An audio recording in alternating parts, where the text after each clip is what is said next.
Trump's new round of tariffs. Commentary.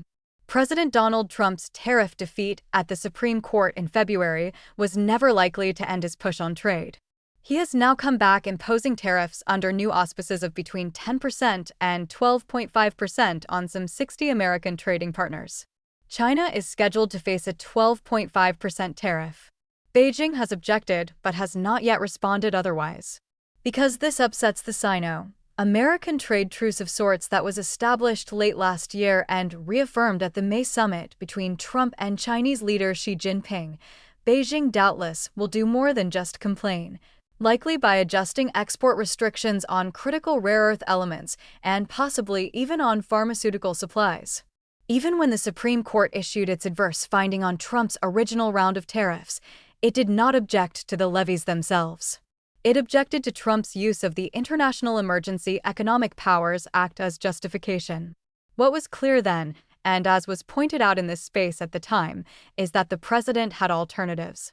He has used one, issuing this new round under Section 301 of the Trade Act of 1974.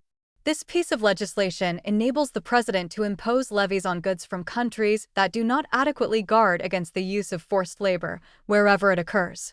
For those so associated, which includes the People's Republic of China, the tariff is set at 12.4%. For others who neither use forced labor nor receive goods associated with it, the tariffs are set at 10%.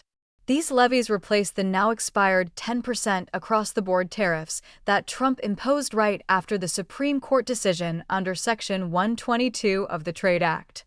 According to U.S. Trade Representative Jamieson Greer, the new action will begin to correct what is both a human rights abuse and a distortive trade practice to improve the welfare of workers everywhere. The direct effect on China and much of the rest of Asia will likely be small.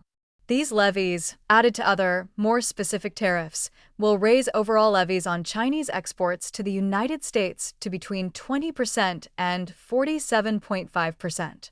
Though not a small number, these new levels are considerably below the 125% tariffs Trump first imposed on China in April 2025.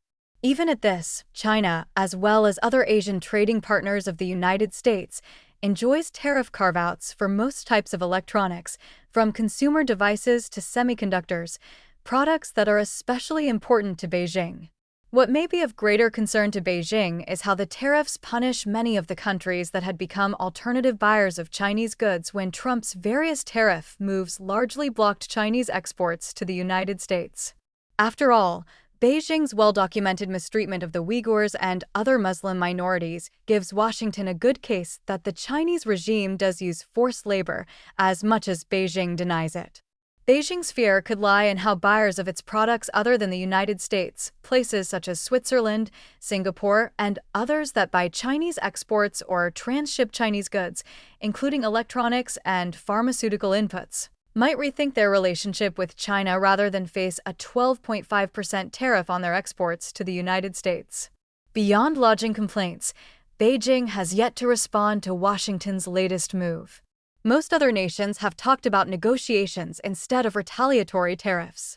China could go a similar route.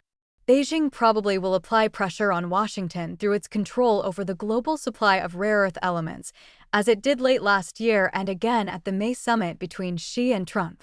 China might also opt for limits on exports of pharmaceutical supplies, of which it has a considerable part, but so far that has not been mentioned. Either way, this latest Trump move is far from the end of the ongoing Sino-American trade saga.